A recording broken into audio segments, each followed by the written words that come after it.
Gold, trusted gold buyers. మీరు తాకట్టు పెట్టిన బంగారాన్ని విడిపించి ఈ రోజు ఉన్న మార్కెట్ ధరకు కొనబడను.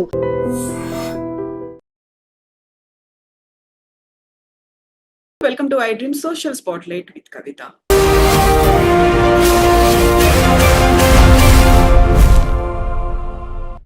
ఇండియా పాకిస్తాన్ మధ్య ఉద్రిక్తతలు చల్లారాయి. అందుకు సంబంధించి కాల్పుల విరమణ ఒప్పందాన్ని ఇరు దేశాలు పాటిస్తున్నాయి.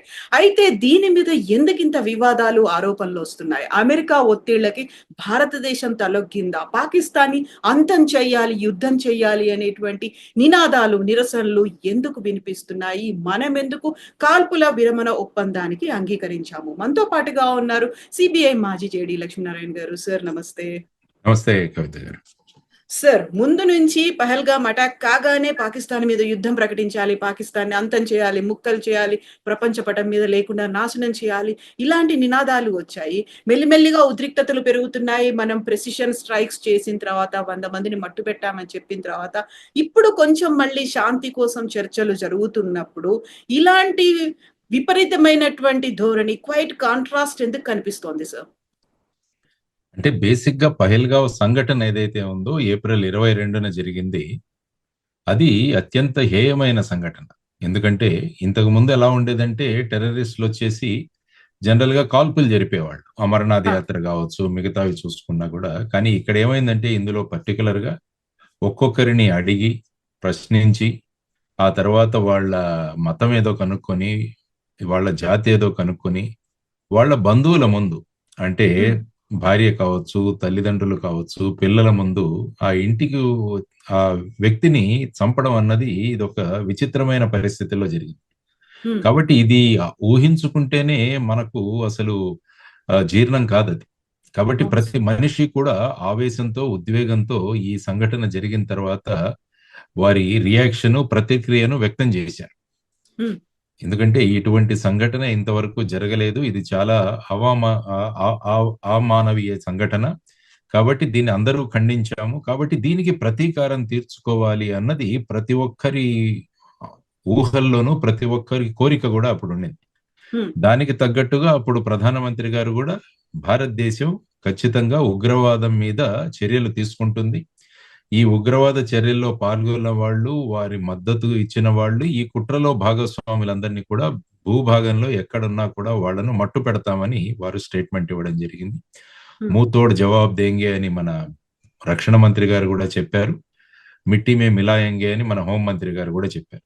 సో ఈ విధమైన వారి దగ్గర నుంచి వచ్చిన ఈ స్పందన, ఆ తర్వాత ఇన్ జనరల్ మొత్తం భారతదేశంలోనే ఈ సంఘటన పట్ల వెంటనే ప్రతీకారం తీర్చుకోవాలి పాకిస్తాన్ మీద అన్న భావాలు వ్యక్తమయ్యాయి.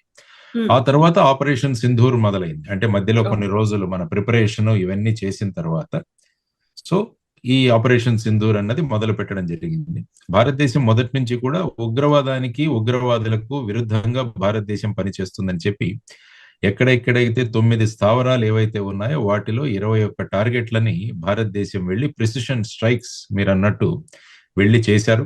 అందులో ముఖ్యంగా ఉగ్రవాద సంఘటనలైన లష్కరే తైబా, జైషే మహమ్మద్, హిజ్బుల్ ముజాహిదీన్, వీటి హెడ్ క్వార్టర్స్ అయిన భావల్పూర్ కావచ్చు, మురుడికే కావచ్చు, ఈ ప్రాంతాల్లో మన వాళ్ళు డ్రోన్స్, తర్వాత మిసైల్స్ తో వాళ్ళ ఇన్ఫ్రాస్ట్రక్చర్ ఏదైతే ఉందో దాని మీద దాడి చేశారు.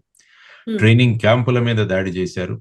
ఆ తర్వాత వాళ్ళ హెడ్ క్వార్టర్స్ ఏమున్నాయో వాళ్ళ మీద దాడి చేసి సుమారుగా 100 మందికి పైగా టెర్రరిస్టులను ఆ అటాక్స్ లో మనం బలి తీసుకున్నామని రక్షణ మంత్రి గారు ప్రకటించడం జరిగింది.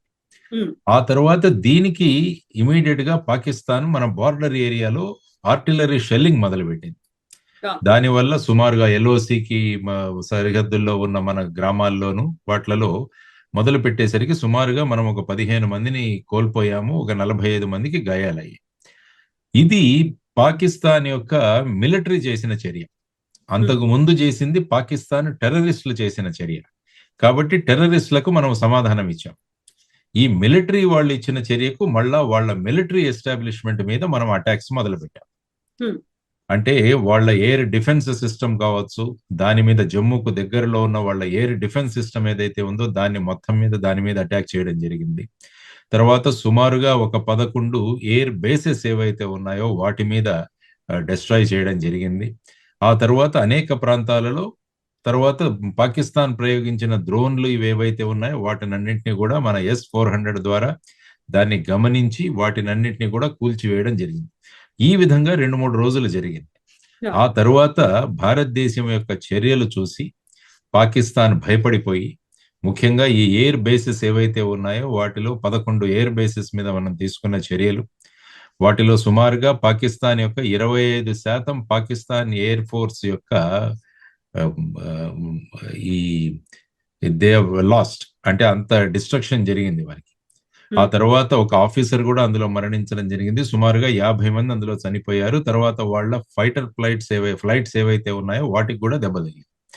సో ఈ విధమైన పరిస్థితిలో ఇక పాకిస్తాన్ ఉక్కిరి బిక్కిరి అయిపోయి వాళ్ళ డైరెక్టర్ జనరల్ మిలిటరీ ఆపరేషన్స్ మన భారతదేశానికి DGMOకి కాంటాక్ట్ చేసే ప్రయత్నం చేశారు ఎక్స్టర్నల్ అఫైర్స్ మినిస్ట్రీ నుంచి.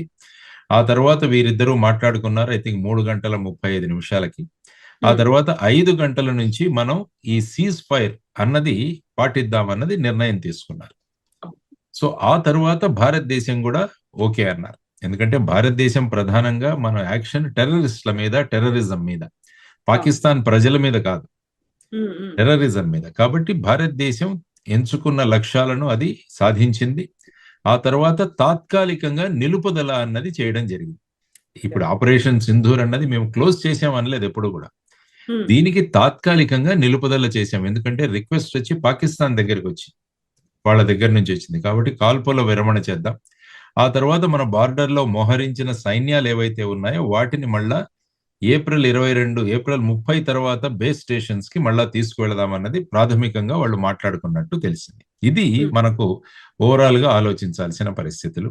ఆ తర్వాత భారతదేశ ప్రజలకు ఎక్కడ ఏమేం జరుగుతోంది అని చెప్పేసి ఆపరేషన్ సింధూర్లో మనకి ఎక్స్టర్నల్ అఫైర్స్ మినిస్ట్రీ నుంచి విక్రమ్ మిస్త్రీ గారు, మన ఫారిన్ సెక్రటరీ, తర్వాత కల్నల్ సోఫియా ఖురేషీ గారు, తర్వాత వింగ్ కమాండర్ వ్యోమికా సింగ్, వీరు వచ్చి మనకు టైం టు టైం బ్రీఫింగ్స్ ఇచ్చేవారు. దానివల్ల ఏం జరుగుతోంది అన్నది, ఎందుకంటే టీవీ ఛానల్స్ లో చాలా విషయాలు వస్తున్నాయి కానీ అఫీషియల్ గా రావాలి ఎప్పుడైనా కూడా ఏం జరుగుతుంది. కాబట్టి వీరు అఫీషియల్ గా ఇచ్చిన వార్తలు ఇవన్నీ విన్న తర్వాత, ఆ తర్వాత ఈ సీజ్ ఫైర్ జరిగిన తర్వాత కూడా ప్రధానమంత్రి గారు స్పష్టంగా మాట్లాడారు. ప్రధానమంత్రి గారు మొన్న మాట్లాడిన విషయాల్లో ఆయన స్పష్టం చేసింది ఏంటంటే, పాకిస్తాన్ వాళ్ళు ఉక్కిరి బిక్కిరి అయిపోయి వాళ్ళు ఇంకా ఏమీ తట్టుకోలేని పరిస్థితిలో వాళ్ళు వచ్చి మనల్ని అడిగారు కాబట్టి మనం ఈ సీజ్ ఫైర్ కి తాత్కాలికంగా మనం ఒప్పుకున్నాము అన్నారు. అందుకనే ఆయన అన్నారు, ట్రేడు, టెర్రరిజం ఇవి రెండు ఒకసారిగా ఉండవు. ఆ తర్వాత టెర్రరిజము, టాక్స్ అంటే ఉగ్రవాదము మరియు మన సంభాషణ, తరువాత రక్తము మరియు నీళ్లు, ఈ రెండు కూడా కలిసి ప్రవహించవని ఆయన స్పష్టంగా చెప్పారు. చెప్పిన తర్వాత బుద్ధ పూర్ణిమ రోజున మేము శాంతి కాముకులం భారతదేశం, కానీ భారతదేశం శక్తివంతమైన దేశం, ఈ శక్తిని మేము అవసరమైనప్పుడు ప్రయోగిస్తామని ఆయన స్పష్టంగా చెప్పడం జరిగింది. సో ఇటువంటి పరిస్థితులలో రకరకాల విషయాలు చర్చకు వచ్చాయి. అంటే అమెరికా వాళ్ళు ప్రెషర్ తీసుకురావడం వల్ల ఈ సీజ్ ఫైర్, ఎందుకంటే ప్రధాని మాట్లాడిన ముందే ట్రంప్ గారు మాట్లాడి ఆయన, నేను ఇద్దరితో మాట్లాడాను, తర్వాత వచ్చేసి చాలా మంచి వాణిజ్యం మనం చేసుకుందాం, వ్యాపారం మనం చేసుకుందాం అని వాళ్ళకి చెప్పాను. దానివల్ల ఆ రెండు దేశాలు కూడా అంగీకరించాయి. అందువల్ల 2 అణ్వస్త్రాలు ఉన్న దేశాలను యుద్ధానికి వెళ్లకుండా నేను కాపాడాను అని ఆయన చెప్పి ట్వీట్ చేశారు. ఆ తర్వాత ఇంకొక చోట, ఐ థింక్ సౌదీలో నిన్న వెళ్ళినప్పుడు అక్కడ కూడా మాట్లాడారు, నా వల్లే ఆగిపోయింది అని చెప్పారు. ఎందుకంటే సాధారణంగా విజయానికి అందరూ షేర్ చేసుకుంటారు. అందుకనే అంటారు ఎప్పుడు కూడా, victory has so many brothers but defeat always is an orphan అంటారు. అంటే పరాజయం ఎప్పుడు కూడా అనాథగా ఉంటుంది, విజయం ఎప్పుడు కూడా చాలా మంది మేమే చేశామని చెబుతుంటారు. సో అందులో ఈ రోజు స్పష్టం చేసింది మన external affairs ministry spokesperson, I think Randhir అనుకుంటాను, ఆయన వచ్చి చెప్పారు స్పష్టంగా, పాకిస్తాన్ వాళ్ళ యొక్క విన్నపం వల్ల ఇది జరిగింది. మేము అమెరికాతో ఎటువంటి వాణిజ్యం గురించి మేము చర్చించలేదు. తరువాత భారత్ పాకిస్తాన్లు మాట్లాడుకుంటే వాళ్ళిద్దరూ మాట్లాడుకుంటారు, బైలేటరల్ గా మాట్లాడుతుంటారు, ఇంకొకరి మధ్యస్థిత్వం మాకు అవసరం లేదు. ఆ తర్వాత ప్రస్తుతం మా చర్చలు ఏవైతే ఉన్నాయో అవి కేవలం ఉగ్రవాదం మరియు పాక్ ఆక్యుపైడ్ కాశ్మీర్, ఈ రెండిటి గురించే ఉంటాయి. అన్నది చాలా స్పష్టంగా వాళ్ళు మాట్లాడడం జరిగింది. ఎవరి మీడియేషన్ లేదు. వాళ్ళ దగ్గర నుంచి రిక్వెస్ట్ రావడం వల్ల మేము తాత్కాలికంగా నిలుపుదల చేశాము అని ఆయన మాట్లాడారు. సో ఇటువంటి పరిస్థితులలో, ఎందుకంటే సాధారణంగా ఇటువంటి యుద్ధాలు ఇటువంటి జరిగినప్పుడు చాలా మంది మనం చార్జ్ అయి ఉంటాం. అవును. మన మన సైకాలజీ ఎలా ఉంటుందంటే థ్రిల్ సైకాలజీ అంటారు. సైకాలజీ థియరీస్ మీరు ఒకసారి చదివితే థ్రిల్ రావాలి మనకి. అందుకనే నేను ఎప్పుడూ చెప్తుంటాను, థ్రిల్ ఉన్న సినిమాలు సక్సెస్ అవుతాయి. ఆ, ఎందుకంటే మనకు ఒక థ్రిల్ క్రియేట్ చేశారనుకోండి, ఆ సినిమాలు చూస్తాం మనం. అడ్రినాలిన్ రష్ అంటాం మనం దాన్ని. అడ్రినలిన్ రష్ అవుతుంటుంది. దానివల్ల ఫర్ ఎగ్జాంపుల్ 'బాహుబలి 1' లో కూడా చివరి సీన్ చూపించేసి మళ్ళా అడ్రినలిన్ 2 సంవత్సరాలు ఆపి పెట్టారు రాజమౌళి. ఆ థ్రిల్ అవును, అవును. ఏమవుతుందో అన్నది. ఆ తర్వాత ఏంటంటే జనరల్ గా వార్ మాంగరింగ్ అన్నది ఇంకొక సైకాలజీ. అంటే ఉమ్, యుద్ధం చేయాలి, కొట్లాడాలి, పోరాటాలు అన్నది జనరల్ గా సైకలాజికల్ థియరీ.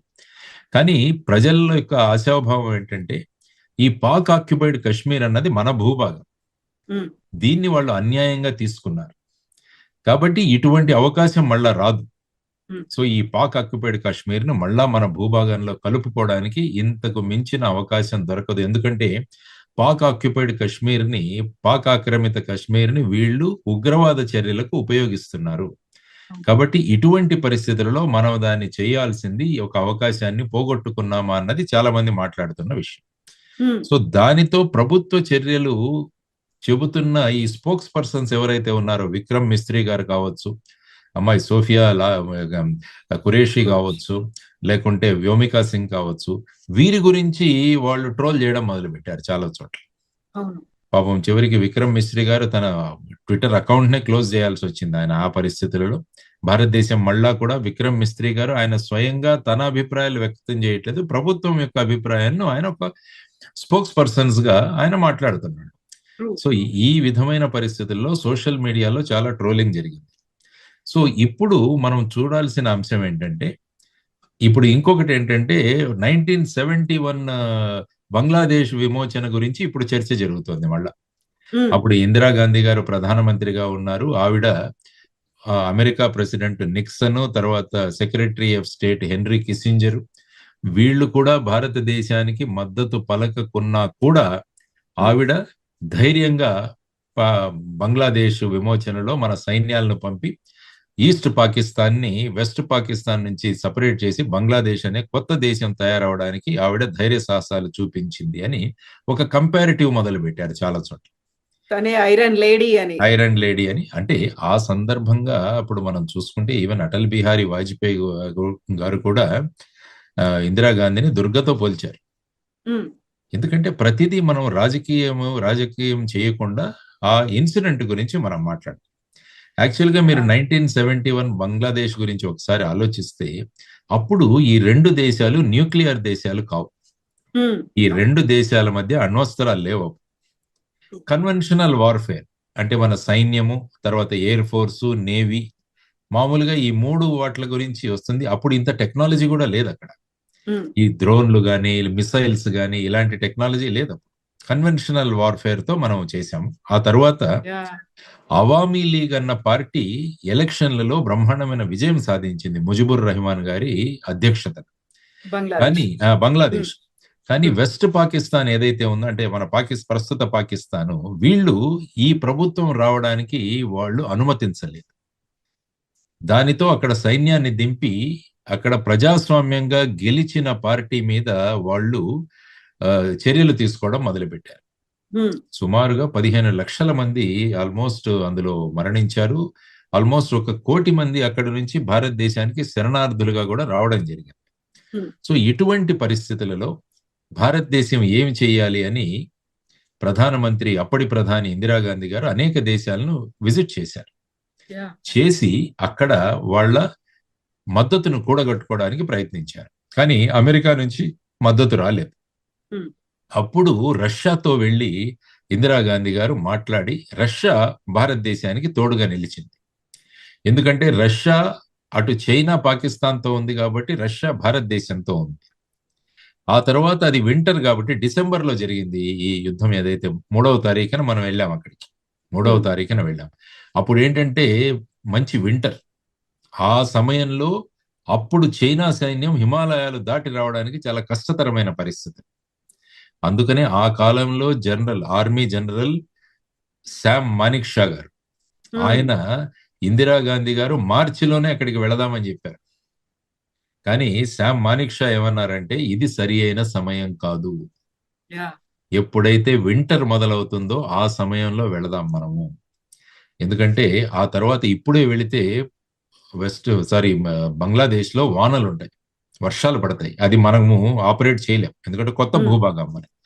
ఆ తర్వాత ఇవన్నీ ఆలోచించుకొని డిసెంబర్ 3న అక్కడ అడుగుపెట్టి 13 రోజుల్లో 94,000 పాకిస్తాన్ ఆర్మీని మనం శరణాగతులుగా చేసుకున్నాం. అటు వెస్ట్ సైడ్ లోనూ జరిగింది యుద్ధం, సుమారుగా 12 మన నగరాల మీద పాకిస్తాన్ వాళ్ళు ఎయిర్ ఫోర్స్ వచ్చి యాక్షన్ తీసుకోవడం జరిగింది.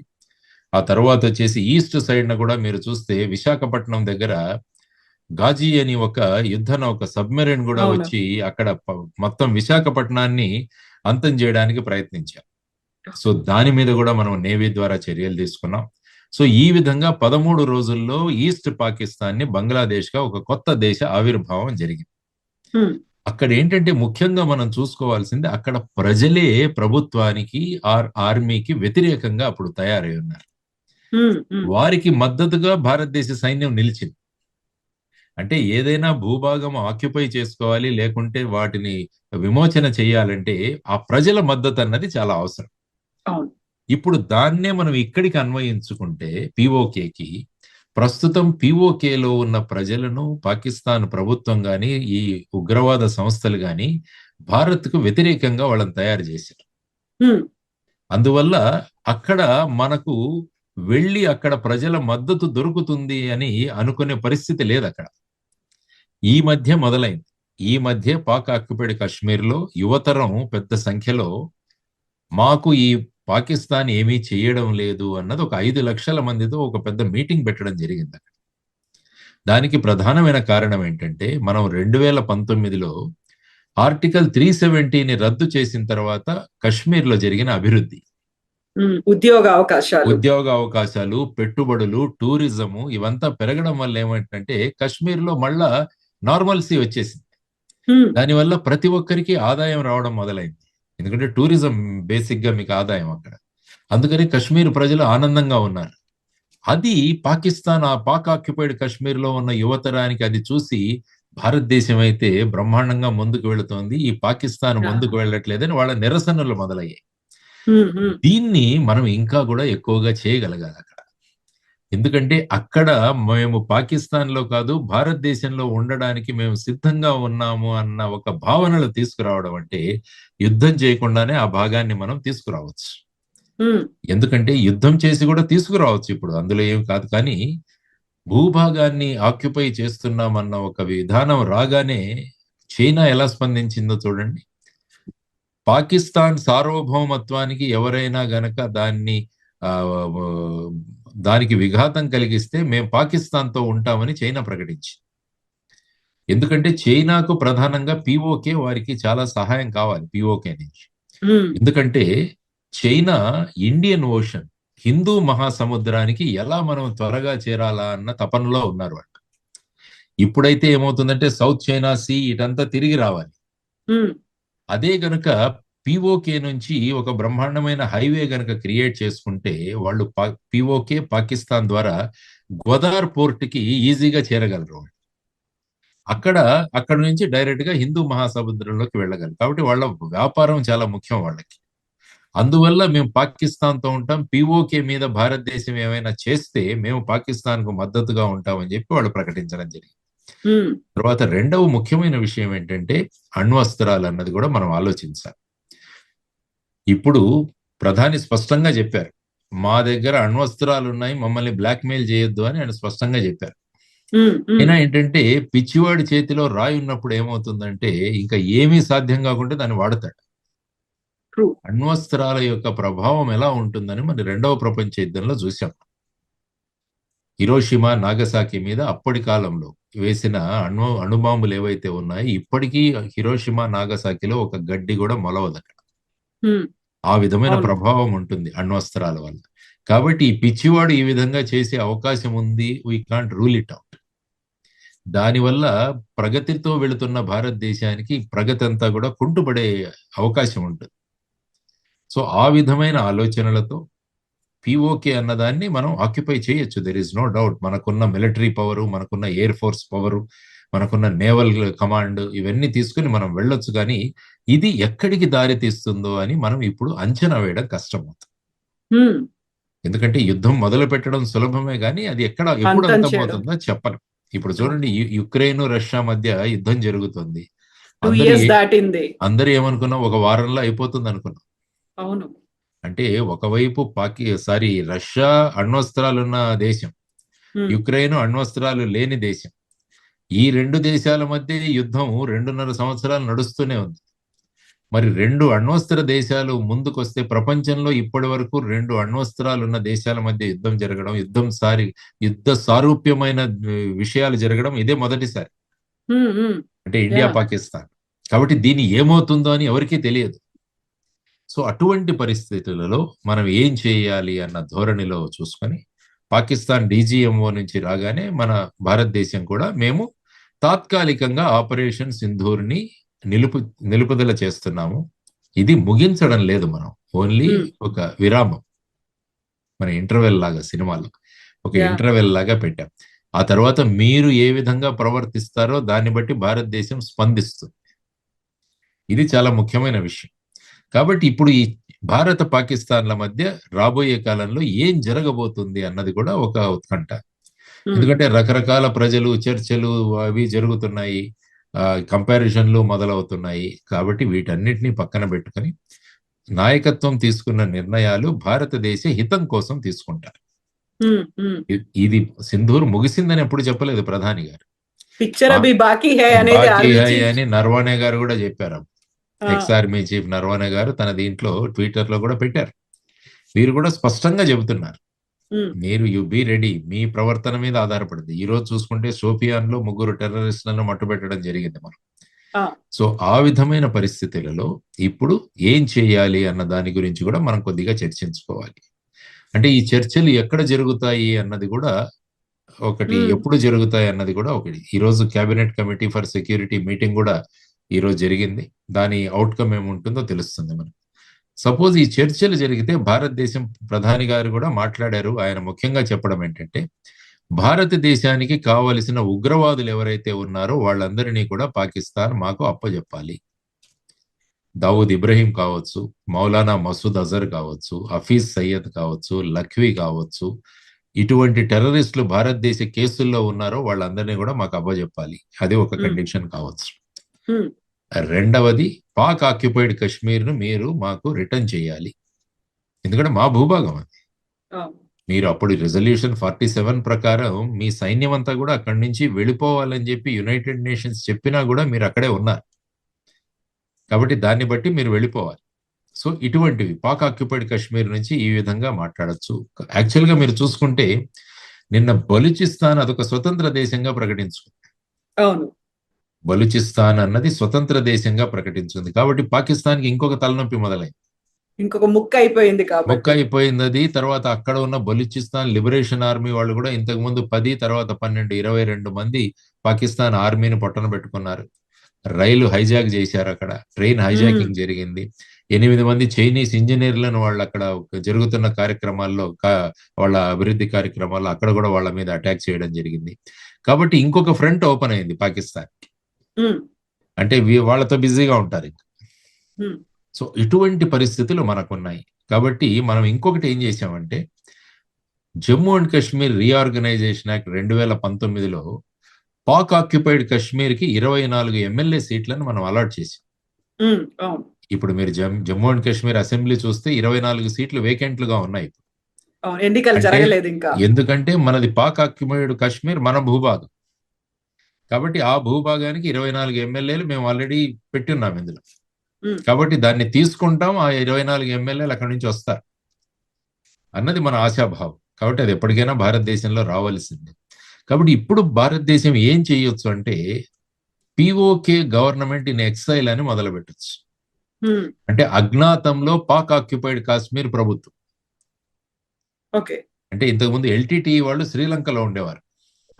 Yeah. వాళ్ళు ఏం చేశారంటే ఐ థింక్ ఐర్లాండ్ లో వాళ్ళు ఎల్టిటి గవర్నమెంట్ ఇన్ ఎక్సైల్ అని అక్కడ గవర్నమెంట్ ఉండేది. Hmm. అక్కడ ఐ థింక్ యాంటోనీ బాలసింగం అని ఆయన అక్కడ ఉండేవాడు. Okay. సో ఆ విధంగా మనం కూడా ఒక PoK government in exile or PoK MLAs in exile అన్నది మొదలు